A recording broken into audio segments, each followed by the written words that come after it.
یعنی وہ لوگ جن کے قبضے میں صرف چند روز کے لیے عاری تن مال ہے، وہ مر جائیں گے اور فقط خدا عزوجل کی ذات باقی رہے گی، تو اسے قبل کہ یہ اموال تم سے لے لیے جائیں اور تم ان سے محروم ہو جاؤ، اسے راہ خدا میں خرچ کر کے استفادہ کرو۔ تفسیر محجوز صادقین میں لکھا ہے کہ حدیث میں آیا ہے کہ خداوند عالم نے جسے بھی مال عطا کیا ہو، اگر وہ شخص بخل کی بنا پر اس کی زکوٰۃ ادا نہ کرے تو اس کا وہ مال روز قیامت ایک بڑے سانپ کی صورت اختیار کر جائے گا، اور بے پناہ زہر اور خطرناک ہونے کی بنا پر اس سانپ کے سر پر بال نہ ہوگا، اور اس کی آنکھوں کے نیچے دو سیاہ نشان ظاہر ہوں گے۔ وہ سانپوں کی موذی ترین اقسام میں سے ہے، پس وہ سانپ توپ کی صورت میں اس کی گردن میں ڈال دیا جائے گا، تو سانپ کے دونوں سرے اس کے چہرے کو اپنی گرفت میں لے لیں گے، اور وہ ڈانٹتے ہوئے کہیں گے کہ میں تمہارا وہی مال ہوں کہ جس پر تم نے دنیا میں دوسروں پر فخر کرتے تھے۔ حضرت امام محمد باقر علیہ السلام نے ارشاد فرمایا، جو کوئی بھی اپنے مال کی زکوٰۃ ادا نہ کرے، روز قیامت وہ مال آگ کے اژدہے کی صورت میں اس کی گردن میں ہوگا، اور اس کا حساب ختم ہونے تک اس کا گوشت چباتا رہے گا۔ آپ سے یہ بھی مروی ہے کہ جو کوئی اپنے کسی رشتہ دار کو جو اس کے پاس آئے اور مال کثیر میں سے جو خدا کریم نے اسے عطا کیا ہے اس میں سے کچھ طلب کرے، اگر وہ بخل کی بنا پر کچھ نہ دے تو خداوند عالم دوزخ سے ایک ایسا اژدہا باہر نکالتا ہے جو اپنی زبان کو اپنے منہ کے گرد گھماتا ہے تاکہ وہ شخص آئے اور وہ اژدہا اس کی گردن کا توق بن جائے۔ امام جعفر صادق علیہ السلام فرماتے ہیں کہ سونے چاندی کا کوئی مالک اگر اس کی زکوٰۃ واجب یا خمس واجب کو جیسا کہ تفسیر قمی میں ہے وہ ادا نہ کرے تو روز قیامت خداوند عالم سے ایک ہموار روشن بیابان میں قید کر دے گا، اس پر ایک اژدہا مسلط کرے گا جس کے بال زہر کی زیادتی کی بنا پر گر گئے ہوں گے، اور جب اژدہا اسے پکڑنا چاہے گا تو وہ فرار ہونے کی کوشش کرے گا، لیکن جب مجبور ہو جائے گا، سمجھ لے کہ میں فرار نہیں ہو سکتا، تو اپنے ہاتھ کو اس اژدہے کے نزدیک لے جائے گا اور وہ اس کے ہاتھ کو فخل تر اونٹ کی طرح چبائے گا اور اس کی گردن میں توق بن جائے گا۔ چنانچہ خداوند تعالیٰ فرماتا ہے کہ اگر بھیڑ، گائے یا اونٹ کا کوئی مالک اپنے مال کی زکوٰۃ ادا نہیں کرے گا تو خدا عزوجل روز قیامت اسے روشن بیابان میں قید کرے گا، اور ہر گھر والا جانور اسے روندے گا اور ہر نوکیلے دانتوں والا جانور اسے چیر پھاڑے گا۔ جو کوئی بھی اپنے کھجور کے درخت، انگور یا اپنی زراعت کی زکوٰۃ ادا نہیں کرے گا، روز قیامت زمین کا وہ حصہ جو مزلزلہ توق کی مانند اس کی گردن میں ہوگا۔ امام محمد باقر علیہ السلام فرماتے ہیں، خداوند عالم نے زکوٰۃ کو نماز کے ساتھ قرار دیا ہے اور فرمایا ہے کہ نماز قائم کرو، زکوٰۃ ادا کرو، پس جو کوئی نماز پڑھے اور زکوٰۃ نہ دے تو ایسا ہے کہ اس نے نماز پڑھی ہی نہیں، کیونکہ یہ دونوں ملے ہوئے ہیں۔ آپ نے یہ بھی فرمایا، ایک روز رسول خدا مسجد میں تشریف فرما تھے، آپ نے اس وقت 5 افراد کو اس کا نام لے کر پکارا اور فرمایا، اٹھو اور ہماری مسجد سے باہر نکل جاؤ، یہاں نماز نہ پڑھو کیونکہ تم زکوٰۃ ادا نہیں کرتے۔ امام جعفر صادق علیہ السلام فرماتے ہیں، جو کوئی اپنے مال کی زکوٰۃ ادا نہیں کرتا وہ موت کے وقت چاہے گا کہ اسے دنیا میں بھیج دیا جائے تاکہ زکوٰۃ ادا کرے، جیسا اللہ تعالیٰ قرآن مجید میں فرماتا ہے، اے میرے پروردگار مجھے واپس لوٹا دے تاکہ جو عمل صالح میں نے ترک کیا ہے اسے انجام دے دوں، یعنی موت کے وقت کہے گا پروردگار مجھے دنیا میں واپس بھیج دے تاکہ جو مال میں نے رکھا ہے اس سے نیک کام انجام دوں، پس اس سے کہا جائے گا ایسا نہیں ہو سکتا، یعنی تم واپس نہیں پلٹ سکتے۔ اس کے علاوہ آپ اس آیت کا ترجمہ کرتے ہیں، خداوند عالم ان کے اعمال کو ان کے لیے افسوسناک حالت میں دکھائے گا، وہ جہنم سے باہر نہیں آ سکتے۔ کی تفسیر میں بیان فرماتے ہیں کہ وہ شخص جو اپنے مال کو سنبھال کر رکھتا ہے، راہ خدا میں انفاق کرنے سے بخل کرتا ہے اور جب مرتا ہے تو اسے لوگوں کے لیے چھوڑ جاتا ہے، اور جو راہ خدا میں اس کے اطاعت میں صرف کرتے ہیں یا گناہ میں، اگر اس کا وہ مال راہ خدا میں خرچ ہو تو اس کی نیکی کو دوسروں کے نامہ اعمال میں دیکھتا ہے اور افسوس کرتا ہے، کیوں در حقیقت یہ اس کا مال تھا۔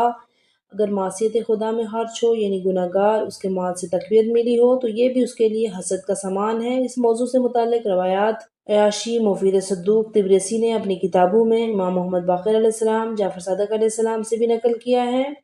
اور رسول اسلام صلی اللہ علیہ وآلہ وسلم ہیں، کوئی چیز بخل کی مانند اسلام کو ختم نہیں کرتی۔ اس کے بعد فرمایا، بخل کا راستہ چونٹیوں کے راستے کی طرح ہے، بظاہر دکھائی نہیں دیتا، اور اس کی بھی شرک کی اقسام کی طرح بہت سے اقسام ہیں۔ امام علی علیہ السلام فرماتے ہیں، جس وقت لوگ زکوٰۃ ادا نہیں کریں گے تو زمین سے ان کی زراعت، ان کے میوے، ان کی معدنیات میں سے برکت اٹھا دی جائے گی،